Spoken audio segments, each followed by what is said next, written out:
Hello everyone, welcome back to my channel Ramya life and living. అందరూ ఎలా ఉన్నారు? నేనైతే చాలా బాగున్నాను. సో ఇవాల్టి వీడియో వచ్చేసి మా ఇంట్లో శ్రీరామనవమి సెలబ్రేషన్స్ ఎలా చేసుకున్నాము, ఏం చేసుకున్నాము అనేది ఈ వీడియోలో షేర్ చేసుకుందాము అనుకుంటున్నాను. సో మీ ఇంట్లో శ్రీరామనవమి ఎలా చేసుకున్నారు? శ్రీ సీతారాముల కళ్యాణానికి అటెండ్ అయ్యారా లేదా? అండ్ మీ ఇంట్లో ఏమేమి స్పెషల్స్ చేసుకున్నారు అనేది మన కామెంట్ బాక్స్లో కమెంట్ చేయండి.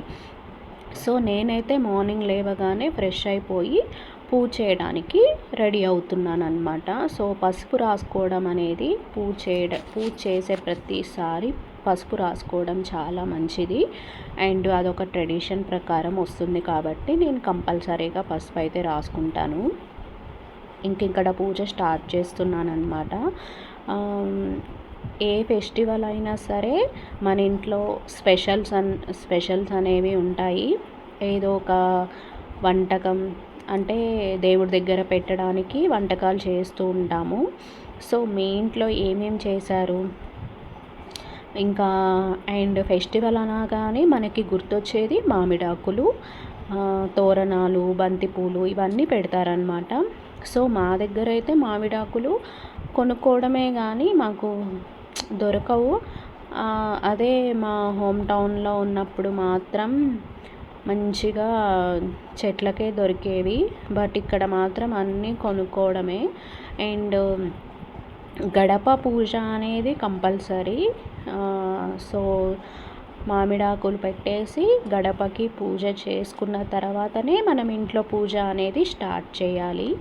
అండ్ శ్రీరామనవమి ఫెస్టివల్ అనేది మనకి అన్ని ఫెస్టివల్స్లో లాస్ట్ వచ్చే ఫెస్టివల్ అనమాట. ఈ శ్రీరామనవమి అయిపోగానే మనకి ఫెస్టివల్స్ అన్నీ అయిపోయినాయనే అనుకోవాలి. ఎందుకంటే సమ్మర్ వచ్చేసింది, ఇంకా పెళ్ళిళ్ళు, గృహప్రవేశాలు ఇట్లాంటివి ఎక్కువగా ఉంటాయి. అండ్ గుడి ప్రతిష్టలు ఇట్లాంటివి ఎక్కువగా ఉంటాయి. బట్ ఎండలు అయితే చాలా ఎక్కువగా ఉన్నాయి. నేను మా ఇంట్లో స్పెషల్స్ వచ్చేసి పులిహోర, చింతపండు పులిహోర మా ఇంట్లో చాలా ఇష్టంగా తింటారనమాట. అందుకని చింతపండు పులిహోర, పరమాన్నం, వడపప్పు, పానకం అయితే మ్యాండేటరీ అనమాట ఏ పూజకైనా సరే. ఇంకా పరవన్నం కూడా కంపల్సరీగా ఉంటుంది మా ఇంట్లో ఏ పూజ అయినా సరే. సో ఇంకా శ్రీరామనవమి అంటేనే పానకం అన్నమాట. సో పానకం కంపల్సరీగా చేయాలి ఈరోజు అయితే మాత్రం. సో నేను ఇక్కడ పరమాన్నం, పులిహోర, వడపప్పు, పానకం, కొబ్బరికాయ 5 ఐటమ్స్ అయితే పెట్టానన్నమాట. దేవుడి దగ్గర పెట్టేసి పూజ కంప్లీట్ అయిపోయిన తర్వాత మా కమ్యూనిటీలోనే కళ్యాణం చేశారనమాట. అక్కడికి వెళ్ళి శ్రీ సీతారాముల కళ్యాణం చూసాము. చాలా అంగరంగ వైభవంగా మంచిగా చేశారనమాట.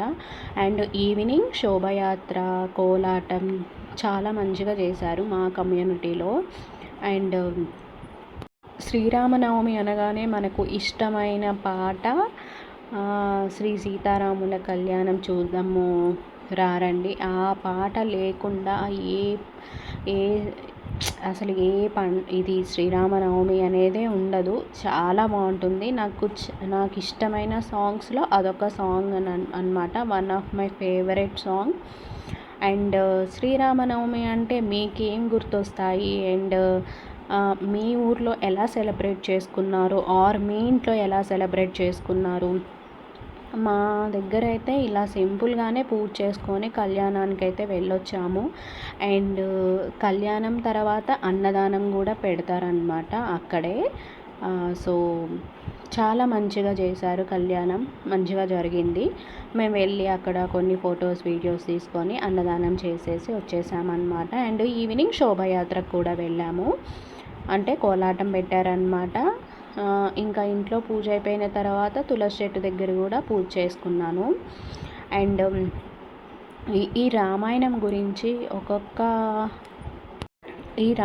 గురించి మనం ఈ మూవీస్లో వినడమే తప్ప మూవీస్లో జరిగినట్టు కాదు. రామాయణం అంటే రాముడు సీతని వదిలేయడం, అడవులకి వెళ్ళడం, హనుమంతుడు కాపాడడం, ఇలానే కదా అసలైన స్టోరీ. మీలో ఎంతమందికి తెలుసు?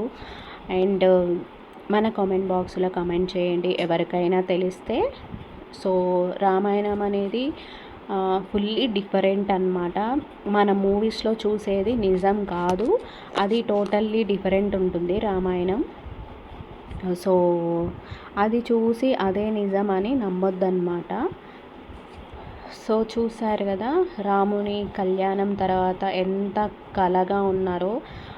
ఇంకా చాలా మంచిగా పాజిటివ్ ఎనర్జీ వచ్చింది నాకైతే అక్కడికి వెళ్ళి దర్శనం చేసుకున్న తర్వాత. సో రామాయణం వినాలి అంటే చాలా పెద్ద స్టోరీ అన్నమాట. సో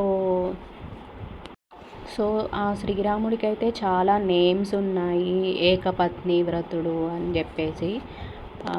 సో ఇట్లాంటి మంచి పాజిటివ్ వైబ్స్ చాలా ఉన్నాయి.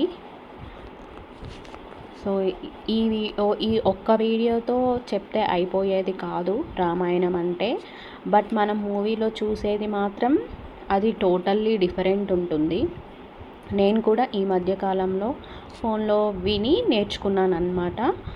సో ఇవాల్టి వీడియో అయితే ఇంతేనండి. ఈ వీడియో మీకు నచ్చిందని అనుకుంటున్నాను. వీడియో నచ్చితే లైక్ చేయండి, షేర్ చేయండి అండ్ నా ఛానల్ని సబ్స్క్రైబ్ చేసుకోండి. Thank you.